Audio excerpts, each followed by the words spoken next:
سب سے پہلے اپنے آپ کو، آپ سب مومنین و مومنات کو خداوند متعال سے تقوی،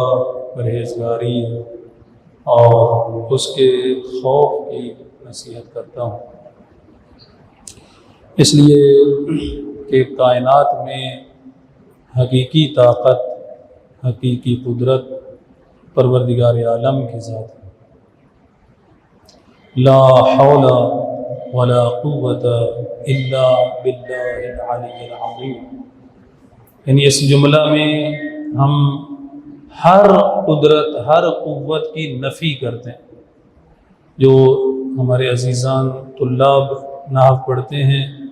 یہاں پہ حصر ہے، یعنی کوئی قدرت اور طاقت نہیں ہے مگر اس کے خداوند متعال کی قدرت ہے۔ یعنی کائنات میں اگر کوئی آپ کو طاقت نظر آتی ہے، اگر کسی کے پاس کوئی قوت اور قدرت نظر آتی ہے تو اس کی اپنی نہیں ہے، وہ خداوند متعال کی طاقت ہے۔ ہاں، اللہ تعالیٰ نے اپنی مخلوقات کو یہ قدرت اور طاقت عطا کی ہے، اور وقتی طور پر انسان و دیگر مخلوقات اس قدرت اور طاقت کے حامل ہیں، اور ایک دن خداوند متعال نے ان کو اپنی بارگاہ میں بلانا ہے تاکہ جو با اختیار مخلوقات ہیں ان سے حساب کتاب لے سکے کہ ہم نے تمہیں قدرت دی تھی، طاقت دی تھی، مختلف انواع کی طاقتیں ہیں انسان کے پاس، تو آیا ان طاقتوں کو تم نے میری اطاعت میں صرف کیا، میری تابعداری اور فرمانبرداری میں اس کو استعمال کیا، یا میری مخالفت میں استعمال کیا؟ خداوند متعال حکیم ہے، حکمت والا ہے۔ اس نے اگر انسان کو یہ قدرت اور طاقت اور یہ اختیار عطا کیا ہے تو اس کی وجہ ہے، اس کی سبب ہے کہ پروردگار عالم اس مخلوق کو کہ جو اپنے اختیار کے ساتھ اللہ کی بندگی کرے، اللہ کی اطاعت کرے، یہ یقیناً اشرف المخلوقات ہے کہ اگر گناہ کا جسے کہیں کہ وہ راستہ بھی اس کے پاس موجود ہے، لیکن اپنے اختیار سے گناہ کے راستے کو چھوڑ کر اللہ کی اطاعت کے راستے کو اپناتا ہے تو یقیناً یہ عظمت کی بات ہے۔ اگر انسان اس بات کا ادراک کرے کہ لا حول ولا قوہ، کہ کوئی قدرت اور طاقت اس کائنات میں نہیں ہے مگر یہ کہ خداوند متعال کے ذریعے سے، اس کی مدد سے، اس کے توسط سے جو بھی قدرتیں حتیٰ حیوانات و جمادات و ہر چیز، جو بھی قدرت، یہ زمین کے اندر جتنی بھی استعدادیں اور طاقتیں ہیں، یہ سب اللہ کے اختیار میں ہیں۔ اگر مثال کے طور پر انسانوں کی جتھے بن کے بھی اگر کوئی طاقت حاصل کر لے، تب بھی وہ خدا کے کنٹرول سے باہر نہیں ہے، خدا کی قدرت سے باہر نہیں ہے۔ تو اگر ہم اس بات کا ادراک کر لیں کہ ساری طاقتیں، ساری قوتیں خداوند متعال کے لیے ہیں، اور اگر کسی کو کوئی طاقت بھی ملی ہے، ہمیں یا کسی اور کو، جس کو بھی یہ قدرت اور طاقت ملی ہے، یہ عارضی ہے، وقتی ہے اور قابل احتساب ہے۔ خداوند متعال اس کا حساب کتاب لے گا، تو ہم خود بھی اپنے اوقات میں رہیں، اپنے دائرہ کار میں رہیں، اپنے حدود سے تجاوز نہ کریں، اور نہ ہی کسی فرعون سے، کسی طاغوت سے، کسی اللہ کے نافرمان سے ہم کبھی بھی نہ ڈریں، اس لیے کہ ہم یہ سمجھ جائیں گے کہ اس کے پاس اصلی طاقت نہیں ہے، اصلی جو طاقت ہے وہ خداوند متعال کے پاس ہے۔ جن نکات کو آپ کی خدمت میں عرض کرنا چاہتا ہوں کہ دین کی تعلیمات میں سے ایک اہم تعلیم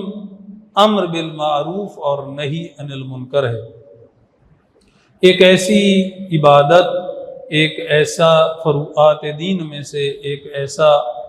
حصہ جو کہ 2 پر مشتمل ہے، اگر 10 اصول فروعات دین ان میں سے 2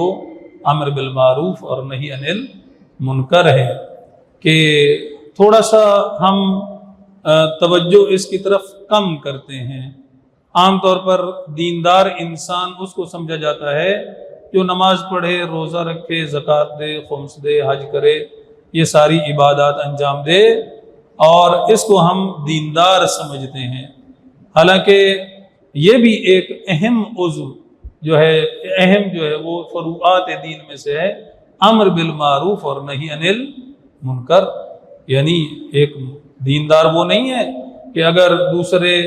اگر جسے کہیں کہ غلط راستے پر ہوں، دوسرے جو ہے وہ برائیوں کو انجام دینے والے ہوں، یہ کہے کوئی مسئلہ نہیں ہے، میں تو ٹھیک ہوں، معاشرہ ڈوبتا ہے تو ڈوب جائے، اگر لوگ جہنم کی طرف جاتے ہیں چلے جائیں، میں نے اپنی جنت کو پکا کر لیا ہے۔ ایسا نہیں ہے۔ انسان جو ہے وہ مومن تب بنتا ہے، متدین انسان تب بنتا ہے کہ جب وہ امر بالمعروف اور نہی عن المنکر کرے۔ یعنی اپنے زمانے میں دیکھے کہ کیا برائیاں ہیں، کیا معاشرے کے اندر کمزوریاں اور خامیاں ہیں، اور اس کو ترک کرنے کی اور اس کو روکنے کی کوشش کرے۔ پاک نبی صلی اللہ علیہ وآلہ وسلم نے ایک حدیث میں معاشرے کی مثال کشتی کی مثال دی ہے کہ جس طرح سے کشتی ہے، اور کشتی میں فرض کریں اگر کوئی ایک شخص جو ہے وہ سوراخ کرنے لگے اور دوسرا کہے کہ نہیں کوئی مسئلہ نہیں ہے، یہ تو اپنی سیٹ کے نیچے جہاں بیٹھا ہوا ہے وہاں پہ سوراخ کر رہا ہے، میرے سے اس کا کوئی لینا دینا نہیں ہے، یا اس کو اگر کوئی روکے اور وہ یہ استدلال کرے، یہ دلیل لے کر آئے کہ جناب آپ کو کیا ہے، میں تو اپنی سیٹ کے نیچے سوراخ کر رہا ہوں، آپ کو اس سے کیا غرض ہے؟ تو اللہ کے نبی فرماتے ہیں کہ اگر کوئی شخص جسے کہیں کہ کشتی میں سوراخ کر رہا ہے تو ایسا نہیں ہے کہ یہ اکیلا غرق ہوگا، بلکہ یہ پوری کشتی کو غرق کرے گا۔ تو معاشرے کے اندر برائی کرنے والا، معاشرے کے اندر جو ہے وہ منکر کو اور برائیوں کو فروغ دینے والا، ایسا نہیں ہے کہ اس کی برائی اسی کی اپنی ذات کی حد تک محدود رہتی ہے، نہیں، بلکہ اس کے جو اثرات ہیں وہ پوری معاشرے کو اپنی لپیٹ میں لیتے ہیں۔ معاشرہ ایک تالاب کی طرح ہے کہ جہاں پر پانی کھڑا ہے، اگر وہاں پر ایک پتھر مارا جائے تو وہ پتھر، اس کی لہریں پورے تالاب کے اندر ایک تلاطم پیدا کرتی ہیں، اس کے اندر ایک حرکت پیدا کرتی ہیں۔ اگر ایک انسان نیکی انجام دے تب بھی اس کے اثرات پورے معاشرے کو ملتے ہیں، اور اگر ایک انسان برائی انجام دے اس کے بھی اثرات جو ہیں وہ دنیا کو، افراد کو، مخلوقات کو ملتے ہیں۔ جیسا کہ قرآن مجید کی آیت ہے ظہر الفساد فی البر والبحر بما کسبت ایدی الناس، کہ بر و بحر کے اندر فساد ہو گیا، ڈس آرڈرنس، ایک جسے فساد یعنی ایک ہرج و مرج ہو گیا بر و بحر کے اندر، کس لیے؟ بما کسبت ایدی الناس، لوگوں نے جو کرتوت کیے، لوگوں نے جو غلط کام کیے، لوگوں نے اللہ کی نافرمانی کی، نتیجے کے طور پر جو خشکی اور تری میں، سمندر اور زمین میں، وہاں پہ ہرج و مرج ہو گیا۔ لہٰذا ایک انسان کی جو برائی ہے، ایک انسان کا جو گناہ ہے، وہ صرف اس کی اپنی ذات کی حد تک نہیں رہتا، بلکہ اس سے پوری مخلوقات جو ہے وہ متاثر ہوتی ہیں۔ قرآن مجید کی آیات میں یہ بتلایا گیا، یہ فرمایا گیا کہ اگر تقوی اختیار کرو، خداوند متعال آسمان سے تمہارے لیے رزق نازل کرے گا، برکات نازل، آسمان سے برکات نازل ہوں گی۔ یہ جو مثلا برکات کا نازل ہونا ہے کہ یعنی کس کے ذریعے سے ہے؟ قرآن مجید کی آیت بتا رہی ہے کہ آسمان سے برکات کے نازل ہونے کی علت تقوی ہے، پرہیزگاری ہے۔ اگر ایک انسان اللہ کی اطاعت کرے، اگر تمام انسان اللہ کی فرما برداری کریں تو خداوند متعال آسمان سے برکات نازل کرے گا۔ لہٰذا انسان کے جو نیک اعمال ہیں وہ بھی جسے کہیں کہ زمین و آسمان میں اثرات رکھتے ہیں، اور برے اعمال بھی اثرات رکھتے ہیں۔ اپنے معاشرے کی اصلاح کے لیے جو ایک عبادت ہے وہ امر بالمعروف اور نہی عن المنکر ہے۔ قرآن مجید میں کافی ساری آیات ہیں کہ جو اس عبادت سے متعلق ہیں۔ سورہ آل عمران کی معروف آیت ہے وَلْتَكُمْ مِنْكُمْ أُمَّةٌ يَدْعُونَ إِلَى الْخَيْرِ وَيَأْمُرُونَ بِالْمَعْرُوفِ وَيَنْهَوْنَ عَنِ الْمُنْكَرِ تم میں سے ایک گروہ ایسا ضرور ہو، ایک ایسا جسے کہیں کہ کچھ لوگ ضرور ایسے اٹھیں کہ جو کیا کریں، جو خیر کی طرف دعوت دیں، امر بالمعروف کریں اور نہی عن المنکر کریں۔ اولئک هم المفلحون، یہی کامیاب لوگ ہیں۔ اگر تم نے کامیاب لوگوں کو دیکھنا ہے تو یہی لوگ ہیں کہ جو امر بالمعروف اور نہی عن المنکر کرتے ہیں اور لوگوں کو خیر کی طرف دعوت دیتے ہیں۔ ایک اور آیت میں فرمایا کنتم خیر امہ، تم جو ہے وہ بہترین امت ہو، تم زبردست لوگ ہو۔ اور کیا خصوصیت بیان کی،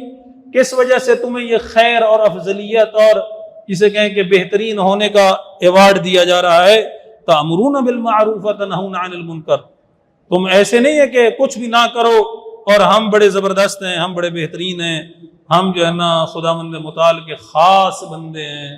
یہ صرف مفت میں یہ ایوارڈ انسان کو نہیں مل سکتا۔ اگر دی بیسٹ پرفارمنس کا اگر ایوارڈ لینا ہے تو اس کا راستہ قرآن مجید نے بتایا۔ اس کا راستہ کیا ہے؟ اس کا راستہ ہے امر بالمعروف اور نہی عن المنکر۔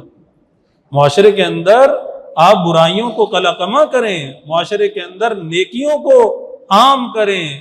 معاشرے کو اللہ کا عبد بنانے کی جو ہے وہ کوشش کریں کہ وہ اللہ کے عبد بنیں، خدا کی اطاعت میں آئیں۔ اس طرح سے معاشرے کو اس طرف اگر آپ رہنمائی کریں گے اور اس طرف جائیں گے تو پھر تم بہترین امت ہو، پھر جو ہے وہ تم قابل فخر ہو۔ اور اسی طرح سے بہت ساری آیات اور اسی طرح سے روایات معصومین علیہ السلام میں امر بالمعروف اور نہی عن المنکر سے متعلق مولا امیر علیہ السلام کی ایک معروف جو ہے وہ روایت ہے۔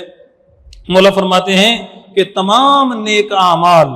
حتیٰ کہ جہاد بھی، جہاد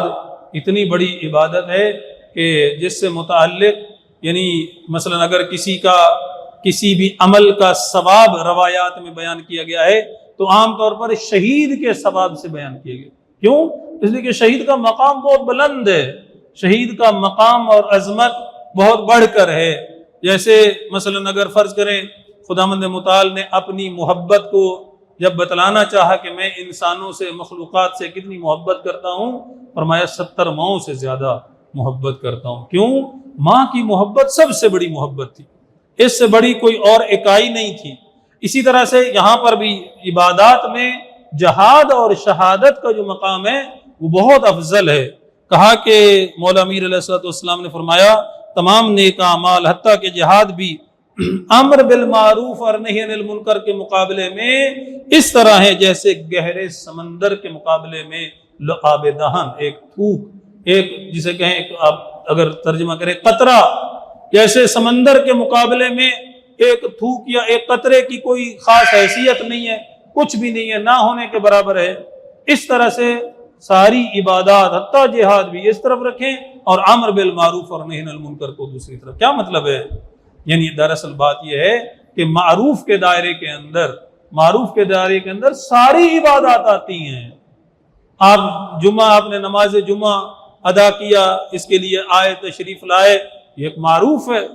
آپ جب گھر سے چلے ہیں تو لوگوں نے آپ کو دیکھا، آپ عبادت کرنے کے لیے اللہ کی عبادت، یہ بھی بذات خود ایک امر بالمعروف اور نہی عن المنکر ہے۔ آپ معاشرے کے اندر نیکی کو پھیلانے کے لیے آپ نے قدم اٹھائے ہیں۔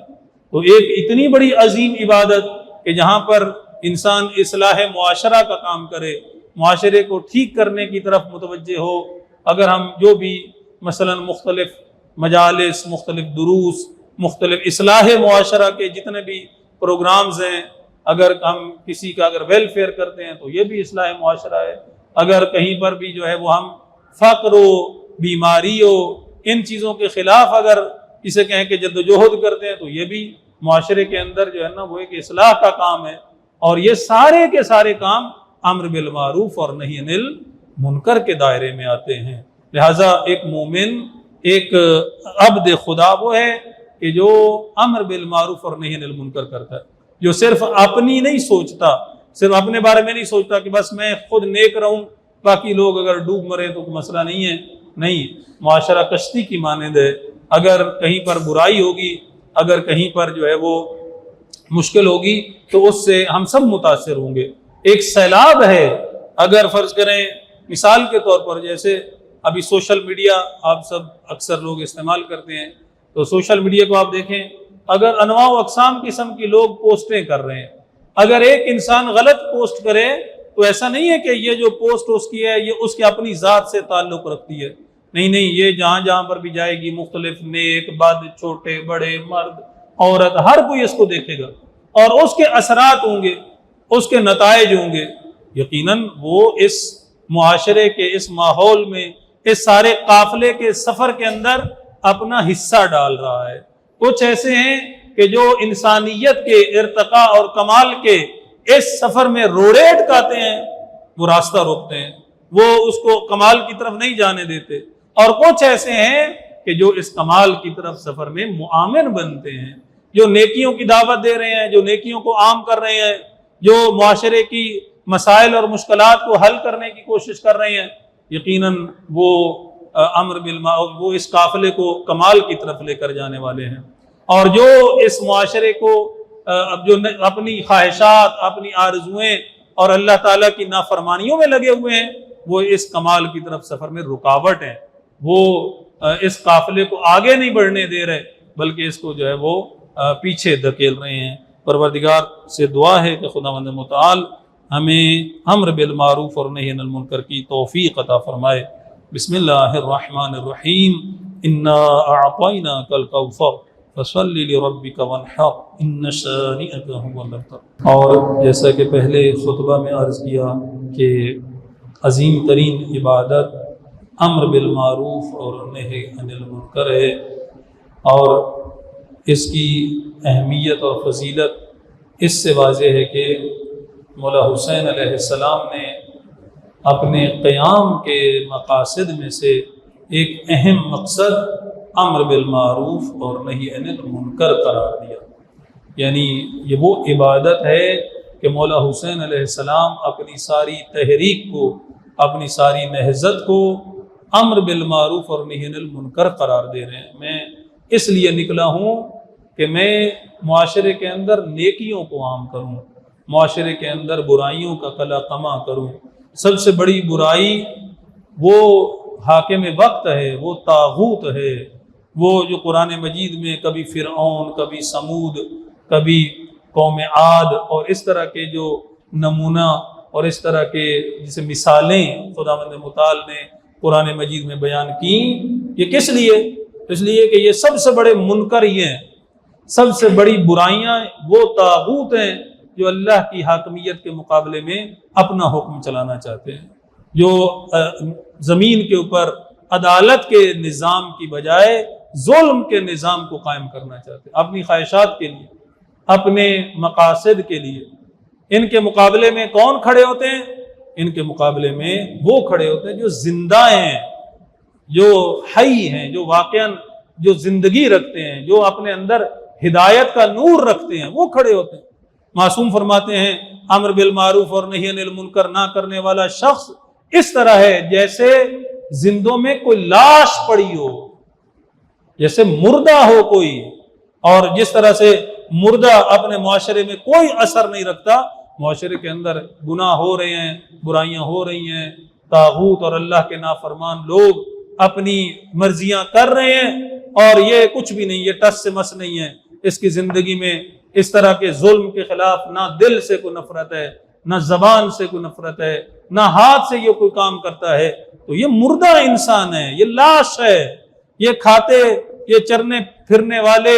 حیوانوں سے بدتر ہے کہ انسان ہو کر، اشرف المخلوق ہو کر، جیسے اس کو اللہ کی اطاعت اور بندگی میں آگے بڑھنا چاہیے تھا، یہ اس کے مقابلے میں کچھ بھی نہیں کر رہا، اور صرف اپنی زندگی کے اندر مگن ہے۔ کربلا نے جو ہمیں درس دیا ہے وہ یہ درس دیا کہ کربلا زندوں کا کارنامہ ہے، کربلا جسے کہیں آزاد لوگوں کا کارنامہ ہے، کہ اس 61 ہجری میں کچھ ایسے تھے کہ جو کمپرومائزڈ تھے، جو ایسے تھے جن کو اپنی زندگیاں عزیز تھیں، جن کو اپنی جائیدادیں عزیز تھیں، جن کو اپنی اولادیں عزیز تھیں، وہ معاشرے کے اندر اگر یزید جیسا مسلط ہو بھی جائے تو انہیں کوئی غرض نہیں ہے، اس لیے کہ ان کی زندگی چل رہی ہے۔ لیکن کربلا میں وہ جسے کہیں کہ ایسے آزاد لوگ جمع ہوئے کہ جنہوں نے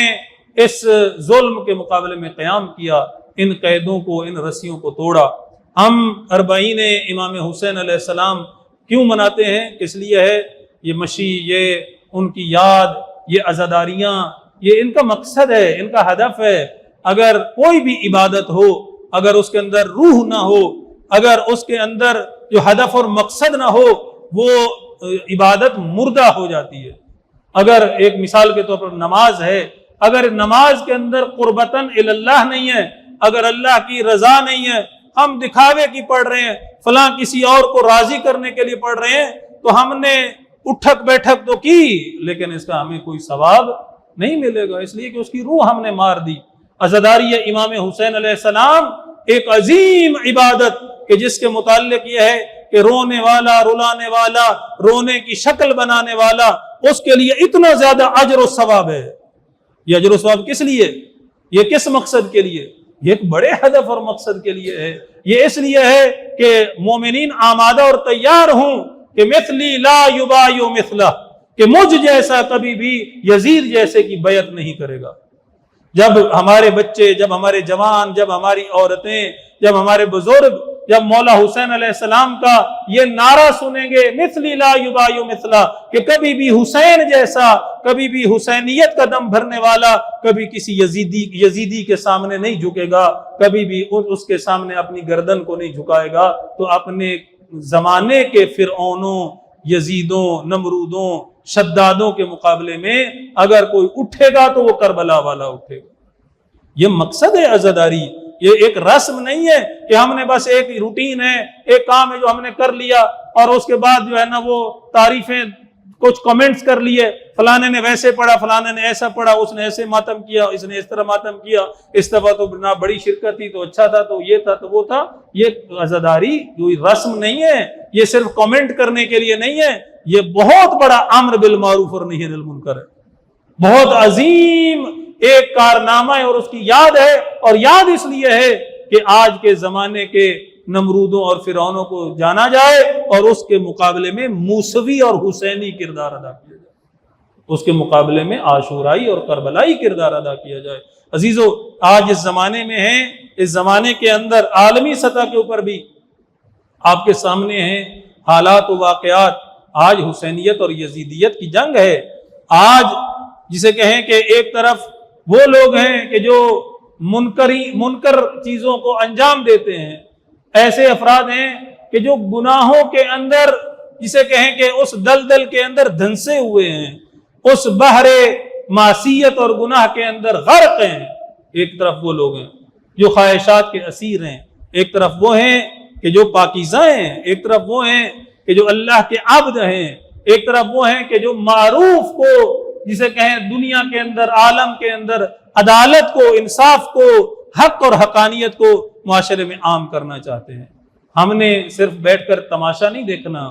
ہم نے بیٹھ کر صرف نظارہ نہیں کرنا، صرف ہم نے تبصرے نہیں کرنے کہ ہم فرض کریں کہیں کہ جناب فلاں بہت اچھا لڑا، فلاں نہیں۔ ٹھیک ہے، ہم آج کی اس کربلا کے اندر اس میدان میں ہو سکتا ہے کوئی جا کر کوئی کردار ادا نہ کر سکیں، لیکن ہم جس معاشرے کے اندر موجود ہیں، جہاں پر ہمارا بس چلتا ہے، وہاں پر ہمیں اپنا کردار ادا کرنا چاہیے، وہاں پر ہمیں معروف کو عام کرنا چاہیے، وہاں پر ہمیں منکر کو روکنا چاہیے۔ اگر کہیں پر اس شعور کو، اس بصیرت کو لوگوں کے میں، جسے کہیں کہ وہاں پہ لوگوں کے اندر اس کی تبلیغ کرنی چاہیے،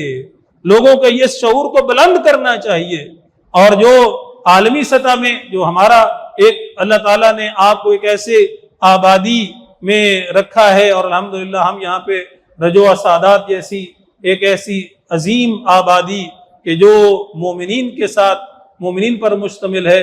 اہل بیت اطہار علیہ السلام کے چاہنے والوں پر مشتمل ہے، ایک بہترین جگہ جہاں پر آپ آزادی ہے، مذہبی طور پر آپ آزاد ہیں، کوئی مشکل نہیں، آپ عزاداری کریں، آپ ماتمداری کریں، آپ اپنے رسم و رواج کو انجام دیں، کوئی مسئلہ نہیں، کوئی آپ کو روکنے ٹوکنے والا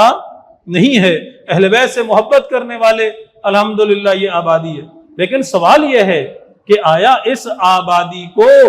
معاشرے کے لیے ایک آئیڈیل اور نمونہ بنانے کے لیے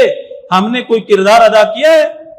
اگر ہمارے اس مومنین کے اس گاؤں کی اگر شہرت کیا ہونی چاہیے تھی، اس مومنین کی اس آبادی کی جو شہرت ہے وہ علم کے ساتھ ہونی چاہیے تھی، وہ عبادت کے ساتھ ہونی چاہیے تھی، وہ اللہ کی بندگی کے عنوان سے ہونی چاہیے تھی، نہ یہ کہ رجوع سادات کی مشہوری کسی برائی کی وجہ سے ہو،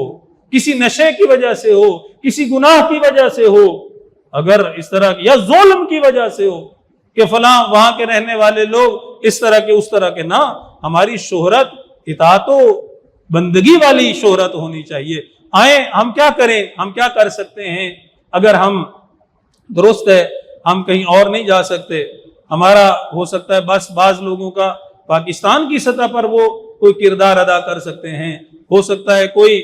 صوبے کی سطح پر کردار ادا کر سکیں، ہو سکتا ہے کوئی ضلع کی سطح پر، جو اللہ تعالیٰ نے جس کو جو مقام دیا ہے اس حد تک وہ امر بالمعروف اور نہی عن المنکر کر سکتا ہے، وہ نیکیوں کو عام کر سکتا ہے، وہ برائیوں کو روک سکتا ہے، وہ اللہ کی بندگی کے اس پیغام اور نظام کو آگے پھیلا سکتا ہے۔ لیکن کم از کم اپنے گھر، اپنے محلے، اپنے اس گاؤں میں کے اندر ہم ایک کردار ادا کر سکتے ہیں،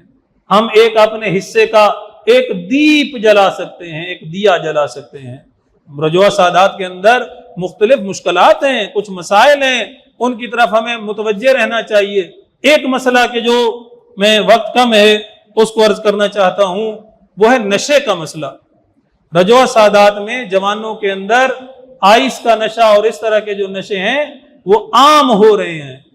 اس کے مقابلے میں اگر ہم فرض کریں ہم کہ ہمارا اس سے کوئی سروکار نہیں ہے، ہمارے اس سے کوئی غرض نہیں ہے، تو ہم مردہ ہیں۔ معصوم کے فرامین کے مطابق اگر ایک معاشرے کے اندر برائی پائی جاتی ہے اور ہم اس کے مقابلے میں ہم کہیں کہ ہمارا اس سے کوئی تعلق نہیں ہے، لوگ مرتے ہیں تو مرے، اگر لوگ گھروں تباہ و برباد ہوتے ہیں تو ہو جائیں، جوانوں کی جوانیاں لٹتی ہیں تو لٹ جائیں، ہمیں اس سے کوئی غرض نہیں ہے، ایسا نہیں ہے۔ اگر آپ مومن ہیں، اگر آپ ایک دیندار انسان ہیں، تو اس کے مقابلے میں ہمیں اپنا کردار ادا کرنا ہے۔ جو قانونی طریقہ کار ہو، جو ایک اچھا طریقہ کار ہو، ہمیں اگر جوانوں کو شعور دینا ہے، اگر جوانوں کو یہ جسے کہیں سمجھ دینی ہے کہ بیٹا یہ نشہ یہ وقتی طور پر ایک لذت ہے، ایک وقتی طور پر مزہ ہے، لیکن آپ اپنی جوانی کو برباد کر رہے ہیں، آپ اپنی فیملی کو تباہ کر رہے ہیں، آپ اپنے سرمایہ کو آگ لگا رہے ہیں، آپ کیوں یہ کام کر رہے ہیں؟ جوانوں کو شعور دیں، اور سب سے بڑھ کر یہ کہ ہم اپنے بچوں کو یہ سکھائیں کہ برے لوگوں کے ساتھ صحبت نہ رکھیں، برے لوگوں کے ساتھ اٹھنا بیٹھنا نہ رکھیں۔ یہ دوستی انسان کو آباد بھی کرتی ہے اور یہ دوستی انسان کو برباد بھی کرتی ہے۔ اگر اچھوں کے ساتھ دوستی ہوگی تو ہمیں نیکیوں کی طرف لے کر جائیں گے، امر بالمعروف اور اس نہی عن المنکر کے قافلے کے ساتھ پیوست کریں گے، لیکن اگر بروں کے ساتھ ہمارا اٹھنا بیٹھنا ہوا وہ ہمیں جہنم کی طرف لے کر جائیں گے۔ یہ شعور ہمیں دینا ہے، یہ لوگوں کو شعور دینا ہے۔ اور اسی طرح سے وہ لوگ کہ جو اس دھندے کے اندر ملوث ہیں، وہ افراد کے جو لوگوں کی اپنے چند ٹکوں کی خاطر لوگوں کی زندگیوں کے ساتھ کھیل رہے ہیں، ان کے مقابلے میں ہمیں قانونی کارروائی کرنی چاہیے، ہمیں عوام کو شعور بلند کرنا چاہیے، آواز بلند کرنی چاہیے۔ اگر سب مل کے اگر آواز بلند کریں گے، اگر اس کے خلاف ریزسٹ کریں، یہ ایک برائی ہے، یہ ایک مسئلہ ہے رجوع سادات کا۔ اس طرح کے کئی اور مسائل ہیں، اگر آپ فہرست بنائیں رجوع سادات کے مسائل کی تو آپ کو کافی سارے مسائل، لوگوں میں بے روزگاری کا مسئلہ، بیماری کا مسئلہ، اس طرح کے کافی سارے مسائل ہیں کہ جو اس آبادی کو، مومنین کی اس آبادی کو درپیش ہیں۔ ہمیں کیا چاہیے؟ ہم چپ کر کے بیٹھے رہیں، ہم جو ہے نا جس طرح حالات چل رہے ہیں چلتے رہے؟ نہیں، بلکہ ہمارا ایک کردار ہونا چاہیے، ہمیں معاشرے کی اصلاح کے اندر اپنا کردار ادا کرنا ہے، اور وہ تبھی ہے یہ نماز جمعہ ہم مثال کے طور 2 خطبے سن کے نماز پڑھ کے چلے جائیں، اور یہ اس طرح کی نماز جمعہ کہ جو معاشرے کے اندر کوئی تبدیلی نہ لے کر آئے، جو معاشرے کے اندر کوئی انقلاب نہ لے کر آئے، جو معاشرے کے مسائل کو حل نہ کر سکے، تو ایسی نماز جمعہ کا فائدہ ہی نہیں آقا جان۔ نماز جمعہ کا اس وقت فائدہ ہے کہ جب معاشرے کے اندر تبدیلی آئے، جب معروف معاشرے کے اندر عام ہو، جب منکر کا جو جسے کہیں اس سے جوان فاصلہ اختیار کریں، اس سے دور ہوں، نیکیوں کی طرف آئیں، ہماری مساجد آباد ہوں، ہمارے جو نشے کے سینٹرز ہیں وہ برباد ہوں۔ اگر اس طرح سے ایک آبادی آباد ہو، دوسروں کے لیے ایک ماڈل بنے، اور لوگ کہیں کہ واقعاً اگر علی کے شیعوں کی، اگر حسین کے ماتمیوں کی اگر کوئی آبادی ہے تو رجوع سادات ہے۔ ہمیں اس طرف بڑھنا ہے، ہمیں اس طرف آگے جانا ہے۔ یہ کیسے ہوگا؟ کہ انشاءاللہ ہم ایک دوسرے کے ہاتھوں میں ہاتھ ڈالیں گے، ایک دوسرے کا ساتھ دیں گے تو یقیناً خداوند متعال کی مدد اور نصرت شامل حال ہوگی، اور انشاءاللہ ایک ایسا معاشرہ ہوگا کہ جو بہترین معاشرہ ہوگا۔ اس کے لیے ہمیں کیا کرنا ہے؟ انشاءاللہ جو بھی افراد ہم ایک سلسلہ شروع کریں گے کہ نماز جمعہ کے بعد ہم بیٹھیں یہاں پر، جسے کہیں ان موضوعات کے اوپر ہم بات کریں، اور جو فرد بھی اپنا ایک کردار معاشرے کو، ان معاشرتی مسائل کو حل کرنے کے لیے اپنا جو بھی کردار ادا کر سکتا ہے اس کو بیان کرے۔ اس کو اگر کوئی فرض کریں قانونی چارہ جوئی میں حصہ ڈال سکتا ہے، یہ کسی اور نے نہیں کرنا۔ کبھی بھی آپ یہ بات ذہن نشین کر لیں، ہم سمجھتے ہیں کہ ہمارے معاشرے کو کوئی اور آ کر بنائے گا، یہ سب سے بڑی خام خیالی۔ کوئی باہر سے آ کر آپ کے اس گاؤں کو آباد اور اس طرح سے آپ کی مشکلات کو حل نہیں کرے گا۔ آپ ہیں، آپ خود اگر قیام کریں گے، کھڑے ہوں گے، اگر جسے کہیں اپنا حصہ ڈالیں گے، خداوند متعال نصرت کرے گا، مدد کرے گا، راستے نکلیں گے، اور انشاءاللہ ایک ایک کر کے مشکلات حل ہوں گی۔ ہم آپ کو دعوت دیتے ہیں کہ انشاءاللہ ہم جو بھی اس سٹیج سے، اس ممبر سے، کہ جو واقعاً ایک بہت اہم بھاری ذمہ داری ہے، اس حوالے سے اس کام کا ہم آغاز کریں گے اور کر رہے ہیں، اور انشاءاللہ آپ کو دعوت دے رہے ہیں کہ معاشرے کی ان برائیوں کو اور معاشرتی ان مسائل میں جو آپ